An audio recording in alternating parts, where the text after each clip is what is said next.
Que pueden tomar asiento. ¿Se me escucha bien? ¿Sí? Qué bueno.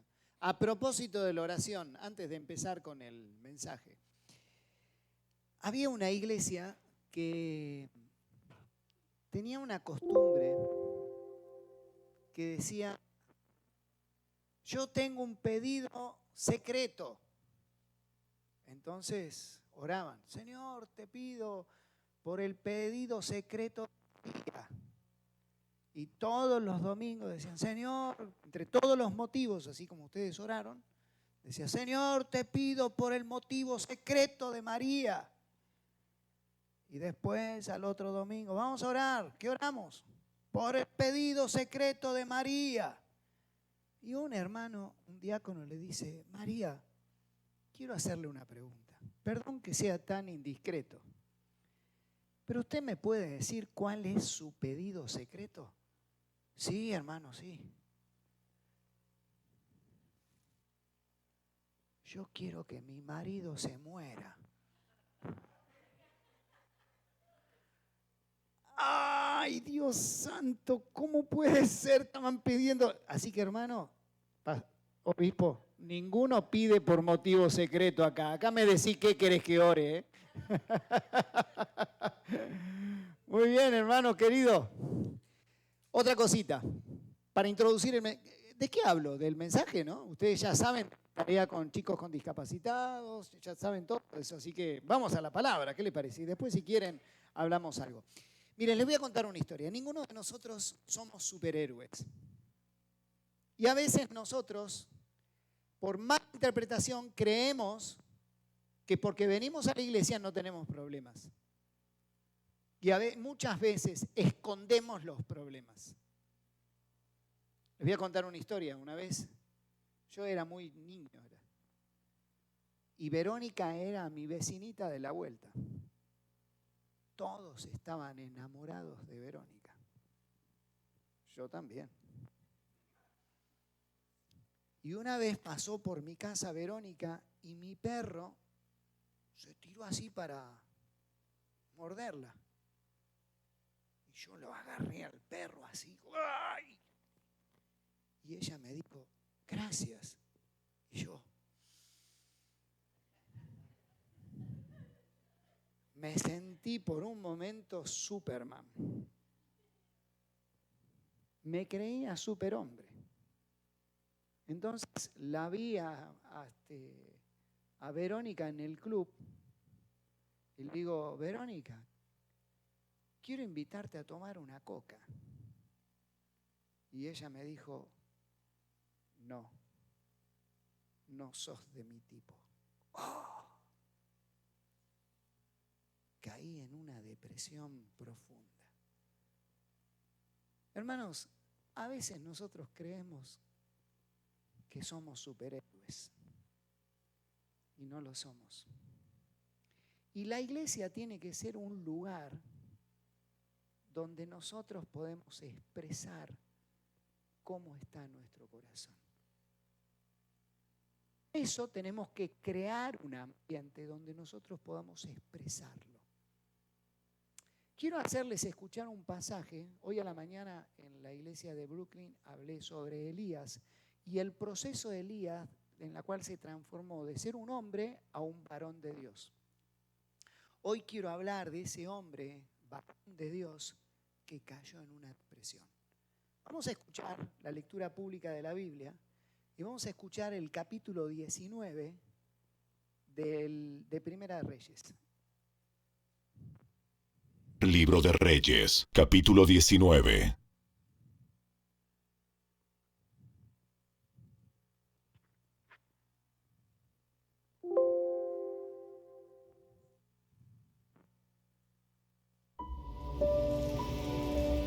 Cuando Acab llegó a su casa, le contó a Jezabel todo lo que Elías había hecho, incluso la manera en que había matado a todos los profetas de Baal.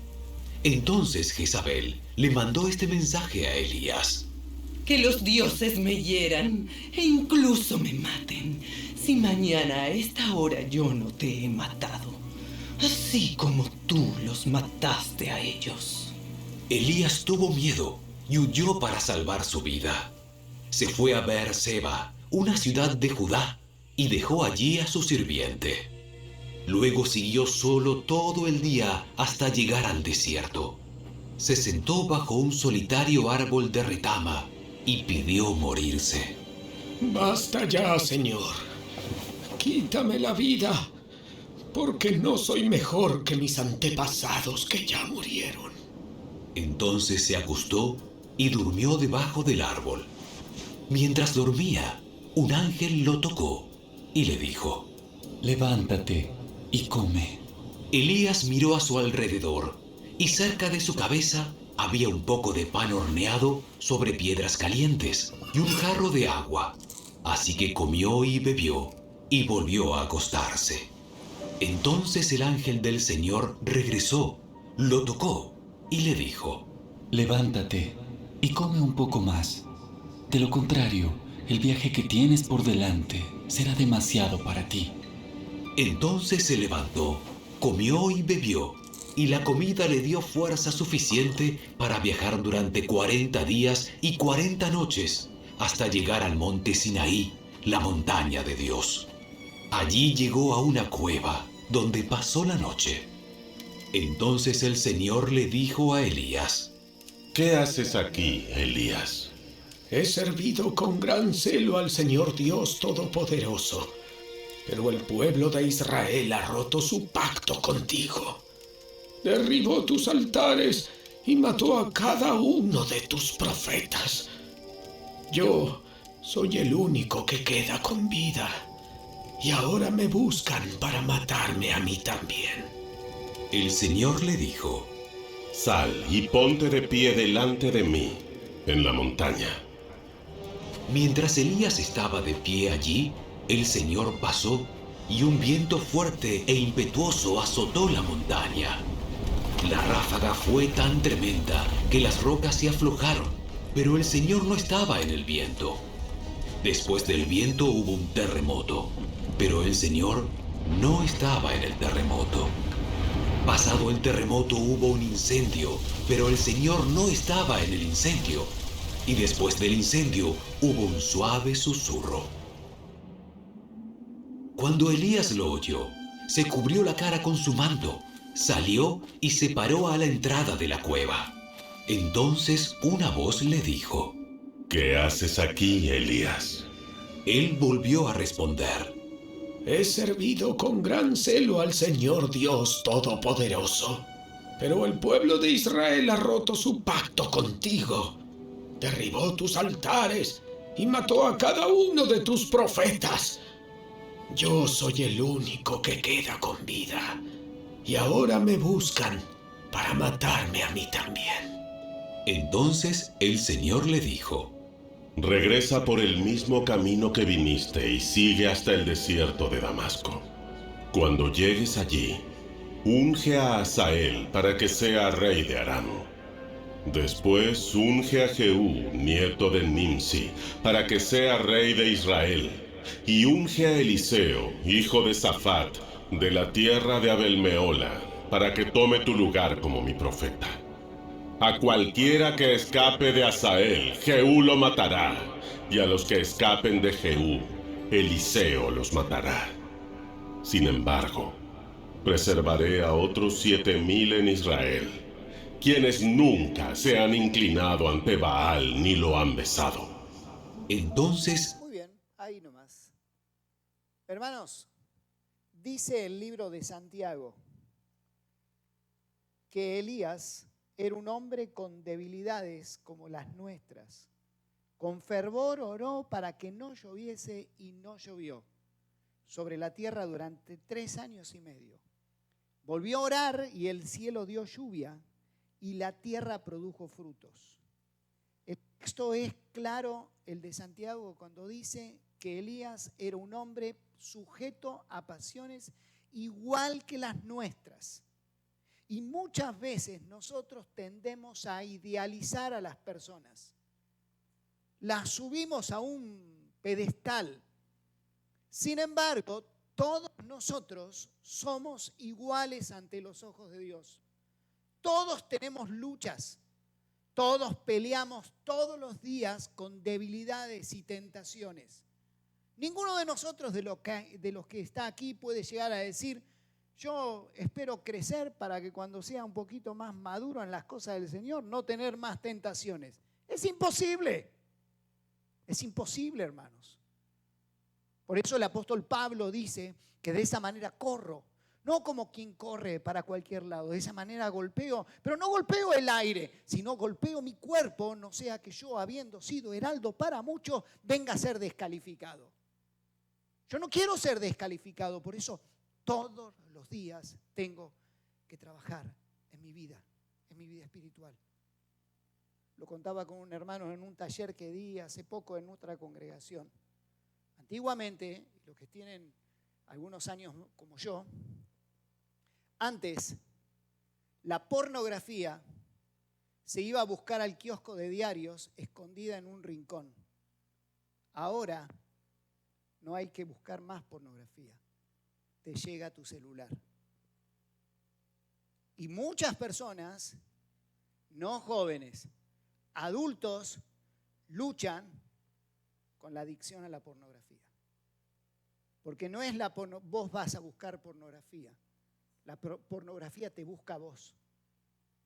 Entonces, hermanos, tenemos que ser conscientes que como hijos de Dios, todos los días vamos a estar luchando con distintas circunstancias en las que vamos a vivir. En este caso, Elías, un varón de Dios, tenía una depresión. Vamos a ver una cosa que puse aquí. ¿Qué es la depresión? Fíjense, creo que ¿lo podés poner en la próxima? Muy bien, fíjense bien. Es un trastorno mental que se caracteriza por una profunda tristeza, decaimiento anímico, baja autoestima, pérdida de interés por todo y disminución de las funciones psíquicas. Científicamente, médicamente, nosotros no somos médicos, pero esta es la definición de depresión. Podemos decir que Elías estaba en un momento en el cual él se sentía depresivo. Pero es importante que nosotros podamos tener en cuenta algo muy importante en lo que nos puede pasar a nosotros. Nosotros no podemos diagnosticar depresión porque no somos médicos, pero sí viene sobre nuestra vida muchas veces algunos bajones. ¿Entienden, no? Cuando digo bajones. Y fíjense en un detalle, en la próxima placa hay algo muy importante que tenemos que saber. Es cómo estoy y cómo soy. A veces el cómo estoy es más grande del cómo soy. ¿Qué quiero decir con esto? Yo puedo estar en un estado de bajón en la cual me olvido quién soy. Y es tan grande el estado que tengo de decaimiento que me olvido que mi posición en Cristo. Y nos pasa. Elías era un hombre que estaba en un proceso descendente en su vida espiritual. Estamos hablando de un hombre que derrotó a 400 profetas de Baal. Estamos hablando de un hombre que le dio la vida a un niño que se había muerto. Pero un hombre sujeto a pasiones semejantes a las nuestras. Por eso, hermanos, no hay para la vida cristiana superhéroes. Por eso hay que prestar mucha atención a nuestra vida espiritual. Yo tengo una gran preocupación por el liderazgo de la iglesia. Y les voy a explicar por qué. Porque se ha perdido el hábito de alimentarse de la palabra de Dios. No se lee más la Biblia. Y muchos líderes y pastores leen la Biblia solamente para preparar mensajes, lo cual es gravísimo, muy grave. Hay muchos problemas internos dentro de la familia de los obreros de la iglesia. y necesitamos crear un espacio donde podamos expresar cómo nos sentimos. Cada vez aparecen más casos de jovencitos o jovencitas que tienen intentos de suicidio. Cada vez hay más casos.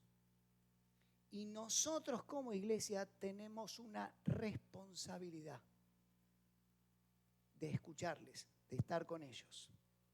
Observemos a Elías, que tuvo victorias categóricas. ¿Podés poner la siguiente placa? Fíjense, la otra más. Mire, fue llamado a profetizar una sequía. Y con valentía dice, no va a llover por 3 años y medio. Y no llovió. Luego fue llevado al desierto, donde fue el proceso, yo digo que fue su instituto bíblico, donde él aprendió a vivir una vida llena de Dios. Luego fue trasladado a Sarepta, donde le devolvió la vida a un hijo de una viuda. Tuvo un triunfo sobre 400 profetas. Y fíjense en el detalle, escuchó el rumor de que lo iban a matar. Entonces, sin embargo, el solo rumor que llegó de lo que había dicho Jezabel, huyó atemorizado. ¿Ustedes se dan cuenta de esto? No fue una amenaza que lo llamaron por celular, le digo, mira Elías, cuídate porque donde estés en la calle te quemamos. No fue eso. Fue un rumor.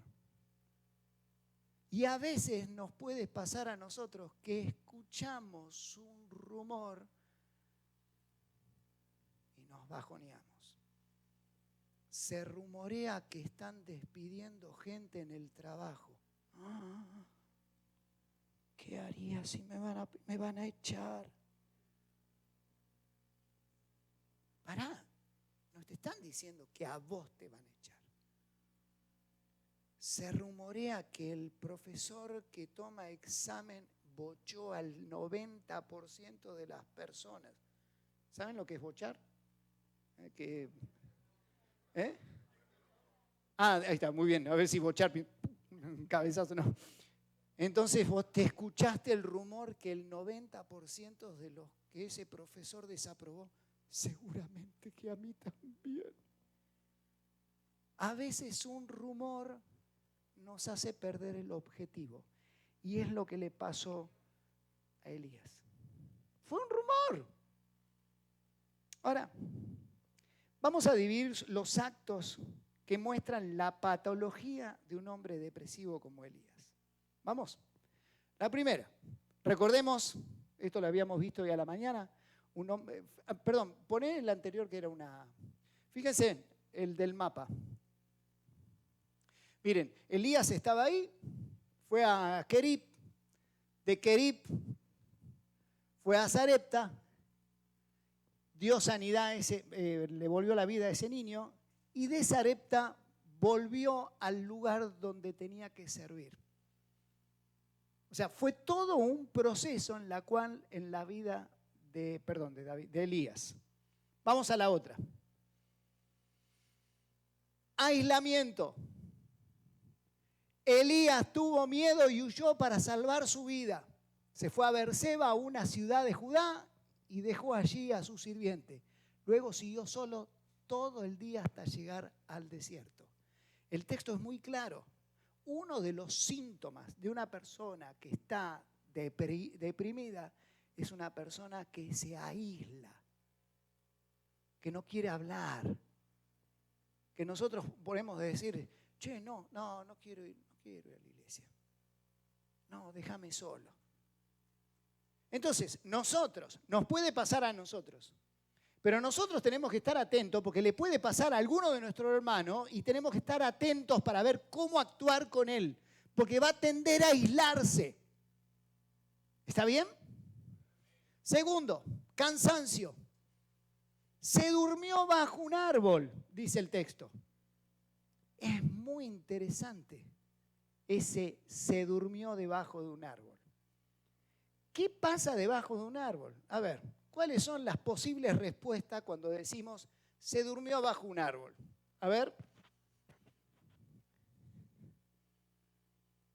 Dígame, ¿por qué se duerme bajo un árbol? Porque hay sombra, ¿qué más? Hay brisa, muy bien. Está cansado, el debajo del árbol está bárbaro. Está relajado, muy bien. Está tranquilo. Está fresco. Comió mucho debajo de un árbol. Pero en Israel, ninguno de las cosas que dijimos, que para nuestra cultura es correcto, no en Israel. Debajo de los árboles se enterraban los muertos. Nadie se acostaría ahí. Es más, si había un árbol, en Israel solían hacer esto. No pasaban por debajo de los árboles, porque era el lugar donde se enterraban a los muertos. Que él se haya acostado debajo de un árbol significa el estado de depresión que sentía. Me siento muerto. ¿Entienden? Fíjense, desesperanza. Basta ya, Señor. Quítame la vida. Y finalmente la frustración. No soy mejor que mis antepasados. Hermanos, quiero llevarlos a lo siguiente. Muchas veces nosotros vamos a tener etapas donde nos sentimos que no queremos ver a nadie. Muchas veces nos vamos a sentir tan cansados que nos sentimos muertos. Muchas veces vamos a sentir la desesperanza de decir, Señor, yo no sirvo para hacer esto. Yo no, Señor. No quiero saber nada. Yo no hago bien las cosas. Y muchos de nosotros también podemos sentir la frustración. Yo no soy mejor que otros. Eso es una realidad que podemos llegar a experimentar. Y tenemos que estar atentos. Atentos por nosotros mismos para saber cuál es el método de Dios para sacarnos de ese estado, pero también cuál es el método de Dios para que nosotros actuemos frente a otros. Perdón, yo quiero preguntar, ¿hablo difícil? ¿No? Todo claro, ¿no? Vamos a ver cuál es el proceso de Dios, cuál es la terapia de Dios. Dios tiene una terapia. Y esto nos va a enseñar de cómo debemos tratar cuando percibimos que alguien tiene este bajón, porque no podemos darle un diagnóstico de depresión, porque el diagnóstico de depresión lo da un psiquiatra, no nosotros. Tiene un bajón. Y el Señor no reprocha cómo se siente. Fíjense en un detalle. El Señor no reprocha. El Señor no da recetas mágicas. A veces nosotros damos recetas mágicas. Digo, vamos, arriba, vamos, vos no podés estar así. Son recetas mágicas. O otra persona que dice, están con un bajón de esto. Lo que pasa es que tenés que leer más la Biblia, tenés que ir a la iglesia y tenés que orar más. Lo que menos tengo ganas de hacer todo eso. Cuando tengo un bajón, no tengo ganas de hablar con nadie y mucho menos con Dios. Y Dios no le reprocha a Elías cómo se siente.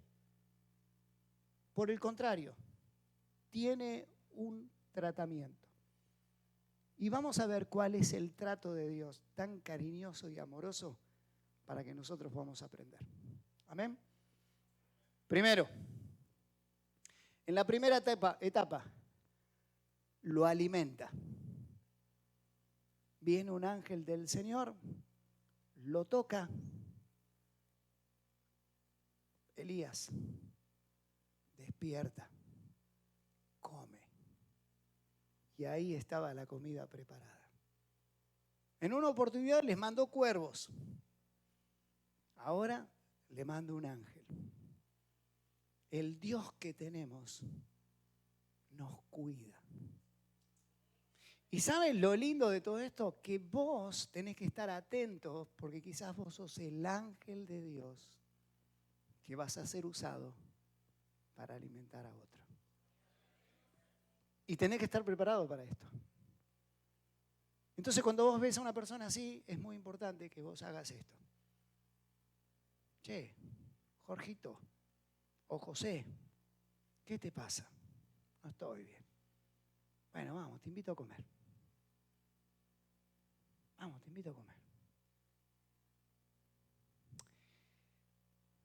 En nuestra iglesia, Mariano y Gonzalo eran muchachos con problemas de adicciones. Ellos tienen la edad de mi hijo mayor. Ellos cuando estaban en ese proceso, cuando vinieron a la iglesia, el gran frustración para nosotros eran los fines de semana. Porque los amigos lo venían a buscar los sábados y lo llevaban a drogarse. Entonces un día Juan Pablo y Esteban me dice, papi, los tenemos que llevar a casa a Mariano o a Gonzalo. Juanpi, ¿cómo vamos a llevarlo a casa?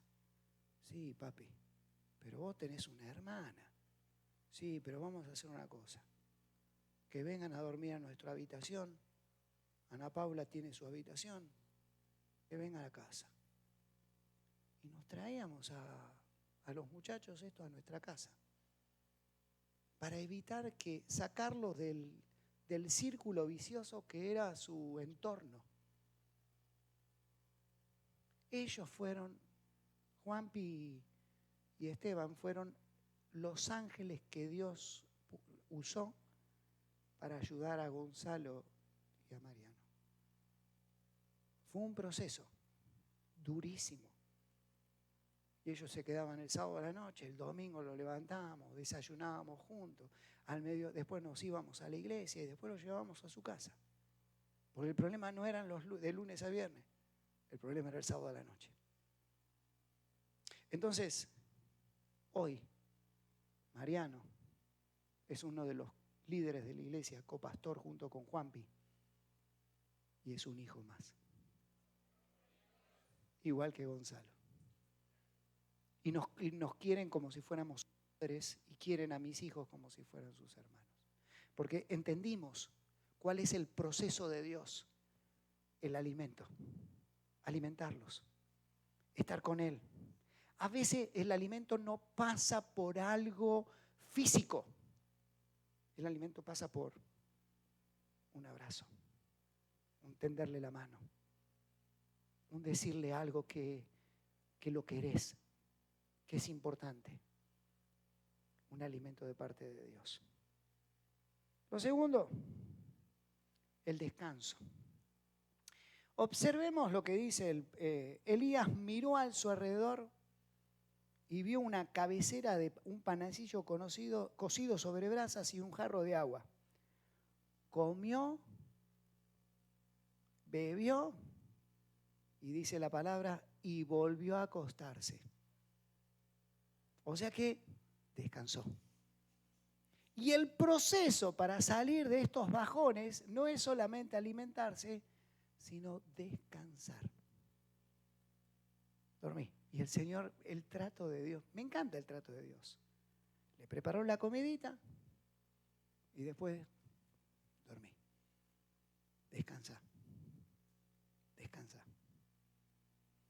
Y luego, algo que a mí me gusta, actividad física.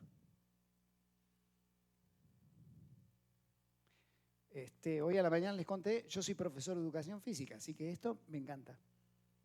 Porque el texto dice, el ángel del Señor regresó y tocándole le dijo, levántate, come, porque te espera un largo viaje.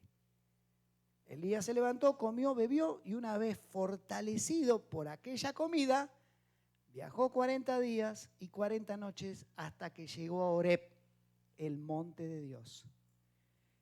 Según 19:7, Elías caminó el trayecto ese que estaba en el mapa, caminó 8.300 375 kilómetros.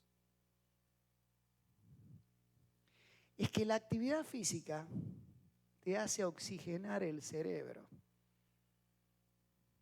Así que, hermana, mañana ahorrate el pasaje en tren y caminá más. ¿Está bien? Es saludable. No, y hay muchos pastores que he visto, no el pastor, no el obispo, no el copastor, que tienen como un púlpito incorporado acá. Yo no sé si lo hacen para que apoyar la Biblia ahí, poder hablar y expresarse, pero no es bueno.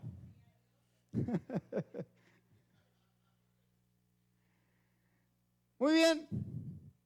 Y vamos a la segunda etapa de este proceso de Dios, porque cuando uno tiene un bajón, no es así, es procesos.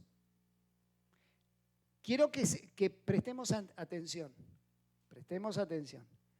Elías ya había estado en su instituto bíblico, que era el arroyo de Querit. Ya había sido el profeta, el hombre, y se convirtió en un varón de Dios. Pero el proceso sigue en nosotros. Dios no termina conmigo. Dios comienza. Y fíjense en cuál es la segunda etapa. La segunda etapa es Él vuelve a encerrarse y se mete en una cueva. Y otra vez llegó a una cueva y se encerró. Y Dios le dice, sal de la cueva. O sea que Elías vuelve sobre sus frustraciones, sobre su desesperanza. Nosotros tenemos otro muchachito, Frankie, que él tiene problemas de adicciones. Estuvo una semana, me robó el celular, lo vendió y compró droga. Cuando la madre se enteró, me contó, lo fui a buscar y él no quería venir porque estaba avergonzado. Nosotros lo fuimos a buscar, lo llevamos a la iglesia, le pusimos un grupo para que lo contenga y anduvo bien 10 días. Después desapareció, robó una bicicleta, vendió la bicicleta, compró droga y otra vez. Nosotros lo fuimos a buscar, lo trajimos de nuevo y volvimos a empezar. Él me dice, Pedro, ¿por qué insistís conmigo si soy un desastre? Porque Dios te ama. Por eso insisto. Porque Dios te ama. ¿Y saben qué? Hicimos un plan de que nos turnamos con los muchachos de la iglesia y cada 2 días lo llamamos por teléfono para ver cómo está. Le conseguimos un trabajo, pero él tiene prohibido, el jefe no le puede dar plata a él. Entonces destinamos a alguien de la iglesia que le da la plata a este hermano de la iglesia y el hermano de la iglesia se lo da a la abuela, porque él vive con la abuelita. Sí, vive con la abuelita. La mamá vive con otro señor en otro lado. Hicimos todo un trabajo para cuidarlo, porque no lo puedo abandonar. Porque Dios no nos abandona. Y Dios no abandonó a Elías. Se volvió a meter en la cueva. Y fíjense en lo que veía Elías. Vamos a poner, creo que viene una placa, pero esta placa, a ver, ponela.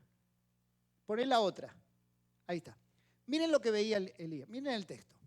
He servido con gran celo al Señor Dios Todopoderoso. Pero el pueblo de Israel ha roto su pacto contigo. Derribó los altares y mató a cada uno de sus profetas. Yo soy el único que queda con vida.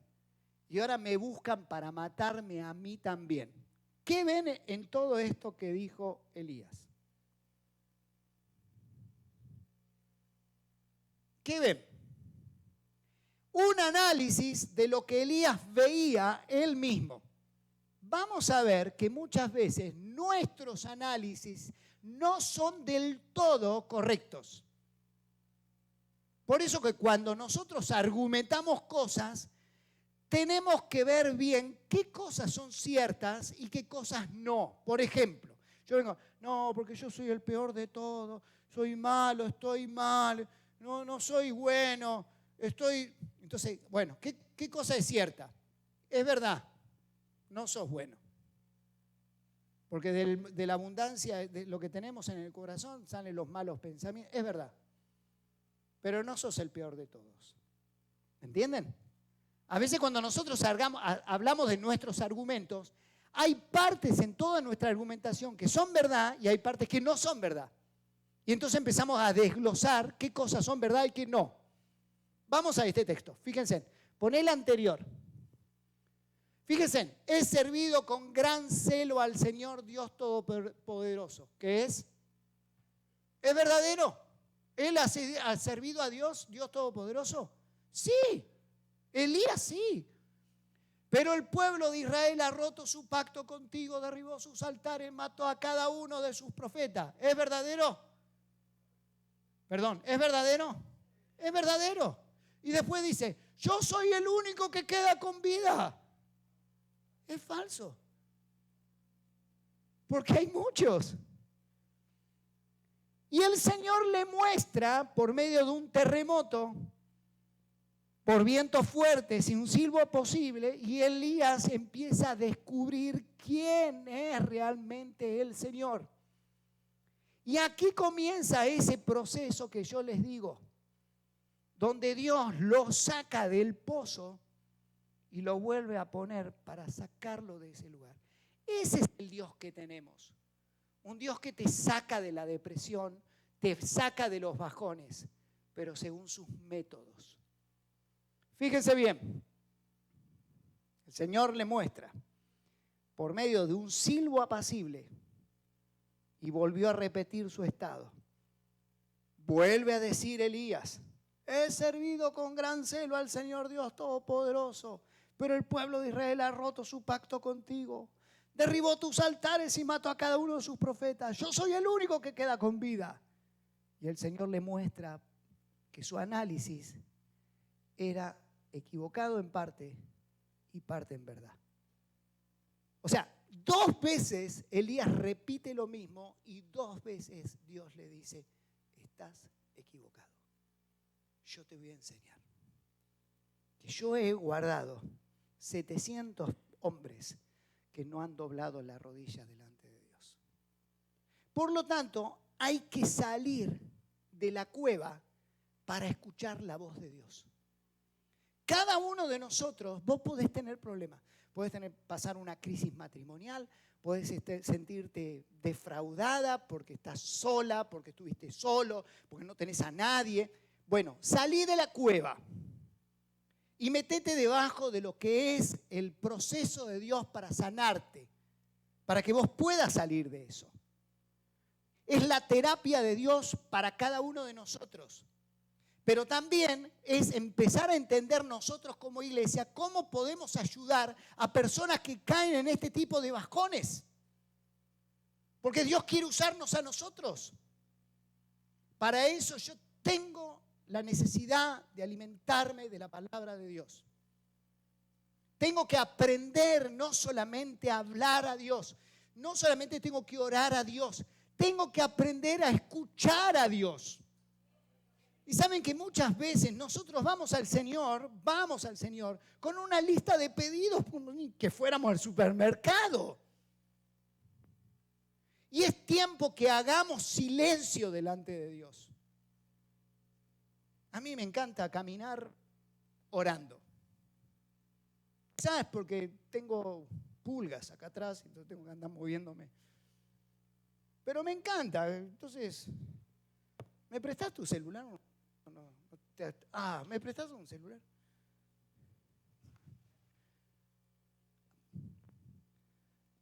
Yo voy por la calle. Después, si quieren pasar el contacto de Dios, que yo lo tengo. Entonces voy por la calle, Padre, estoy preocupado por algunas cosas y quiero compartírtelas. Y quiero aprender a escuchar tu voz y saber que vos me vas a hablar. Y ¿saben qué lindo? Porque yo no sé a vos, pero a mí me da cosita como que voy por la calle y digo, Señor, en el nombre de Jesús yo te quiero pedir. Mejor hablo por teléfono con Dios. Porque necesito estar con Él. Y eso es lo que me va a retroalimentar a mí. Necesitamos volver a eso para poder dejar que ese Dios nos saque de ese pozo y nos siga usando. Miren, cuando Jesús dice la palabra de Dios, que en Mateo 5, Jesús dijo que subiéndose al monte, vinieron sus discípulos y comenzó a enseñarles. O sea, Jesús, estaban las multitudes, subió al monte, vinieron los discípulos y les enseñaba. No les enseñó a todos, les enseñaba a sus discípulos. Y les dijo, bienaventurados los pobres en espíritu, porque de ellos es el reino de los cielos. Bienaventurados los que lloran, porque ellos recibirán consolación. Y déjenme decirle algo. Cuando uno lee las bienaventuranzas, no son 7 personas distintas, es la misma persona. Porque los pobres son los que lloran por su pobreza. ¿Me entienden? Son como eslabones de una misma cadena. Es como el fruto del Espíritu Santo. Amor, gozo, paz. Vos dirás, yo quiero un poquito de paciencia, porque amor tengo mucho. No existe eso. El fruto del Espíritu Santo es todo un compacto, que lo tenés todo o no tenés nada. Y lo tenés que desarrollar. En la bienaventuranza, bienaventurados los pobres en espíritu. ¿Saben cuál es la palabra en el griego, la palabra para pobres? En realidad la palabra pobre no está hablando de lo que hoy entendemos por pobre, de la gente que está buscando comida en la calle. En la época donde vivió Jesús, el pobre nacía y sabía que él y toda su generación nunca iba a cambiar su estado. Por más esfuerzo que haga, siempre iba a ser pobre. Primero es eso.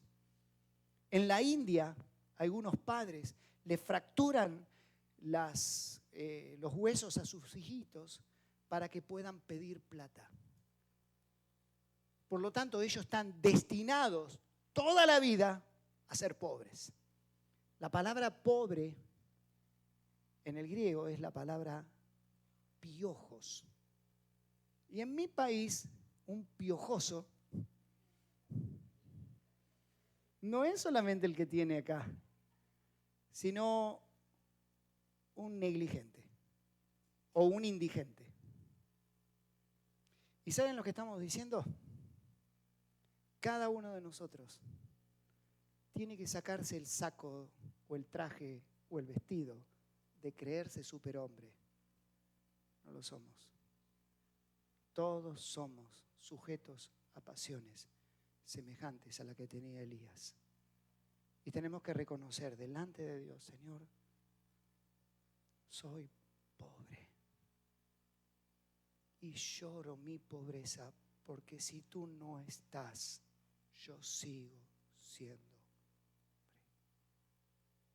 Y eso va a provocar más dependencia de Dios.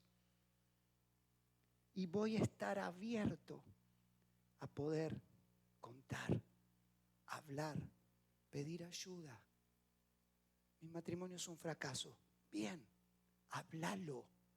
No te guardes nada. Contalo. Habla con alguien. No te digo que vayas, tengo que dar testimonio. Mi matrimonio es un fracaso. No estoy diciendo eso, Estoy diciendo, busca a tu pastor, a los líderes. Tengo problemas matrimoniales, necesito ayuda. Eso es lo que tenemos que hacer, pero eso lo vamos a hacer cuando reconocemos nuestra pobreza. Porque si no la reconocemos, vamos a caer en una profunda depresión que va a ser más difícil salir, porque ya tocamos fondo. ¿Amén? Había un micrófono. Acá está. La palabra de Dios dice: lámpara a mis pies tu palabra y lumbrera a mi camino. Muy bien. ¿Qué significa? ¿Cómo eran las lámparas en la época que se escribió Proverbios? O la palabra de Dios. Era una antorcha. Sí, bueno, una antorcha o una vela. Muy bien. ¿Dónde se llevaba? Oh, está bien, pero una antorcha, ¿dónde la llevas? Muy bien. El problema es que si vos lo llevas en la mano así, no mirás dónde estás pisando. Por lo tanto, lo llevabas así a la altura de la rodilla. Entonces vos podías mirar dónde pisar y ibas abriendo camino dónde estabas pisando. Por eso la palabra de Dios dice: lámpara a mis pies tu palabra. ¿Por qué? Porque me ilumina el lugar donde tengo que pisar y va formando el camino por donde tengo que transitar. Y estoy dejando la huella para que los que vienen de atrás puedan pisar seguro. Necesitamos imperiosamente alimentarnos de la palabra de Dios, tener comunión con Dios, tener comunión con los hermanos. No dejes de congregarte, porque este es el lugar que Dios ha elegido para que vos hagas tu propia terapia. Este es el lugar, este es un lugar terapéutico donde nos sanamos mutuamente, donde nos conformamos. Contá en la palabra de Dios cuántas veces aparece unos a otros. Y vas a ver, amaos unos a otros, perdonaos unos a otros, confesaos los pecados unos con otros. Por lo tanto, necesitamos la iglesia como un lugar donde no solamente es un lugar donde venimos a hacer culto, sino un lugar donde nos preocupamos los unos de los otros, donde atendemos las necesidades de otros, donde cuidamos a aquel que tiene un bajón y lo ayudamos. Les invito a ponerse de pie.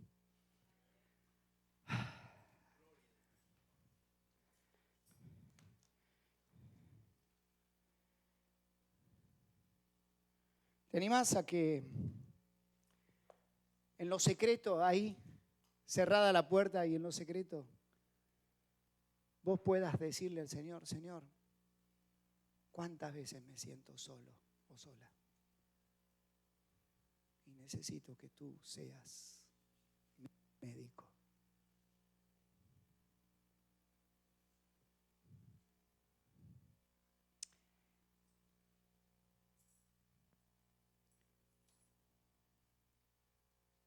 Padre, nos queremos aferrar a lo que dice tu palabra, que tú guardas en completa paz a todos los que confían en ti.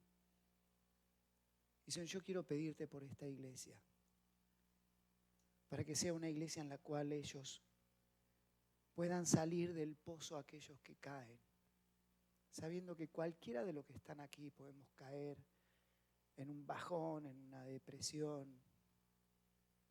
Pero Padre, que podamos ser una iglesia que está atenta a restaurar al hermano, a cuidarlo, a amarlo, a jugarnos con él, a llevar la milla extra con nuestro hermano. Porque cuando lo hacemos a un hermano, te lo estamos haciendo a ti, Señor. Y somos instrumento tuyo. Señor, queremos ver una iglesia que crece. Es una iglesia que cada uno de mis hermanos atiende la necesidad de otros. Te alabamos, Señor, en el nombre de Jesús. Amén. Muchas gracias, mis hermanos. Dios les bendiga.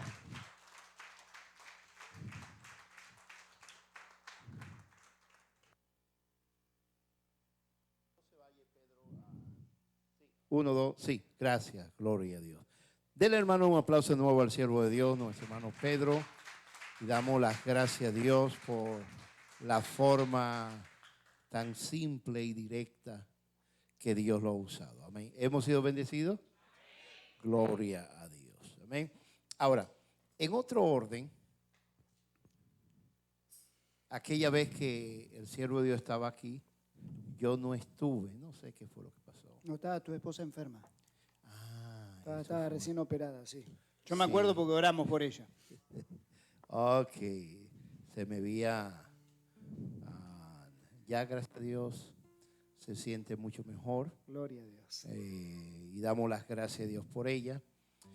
Ahora, no obstante a eso, yo pude estar en la información de esta tardecita y quedé impactado. Es decir, que fue más profundo para mí de lo que Joel me contó. Yo glorifico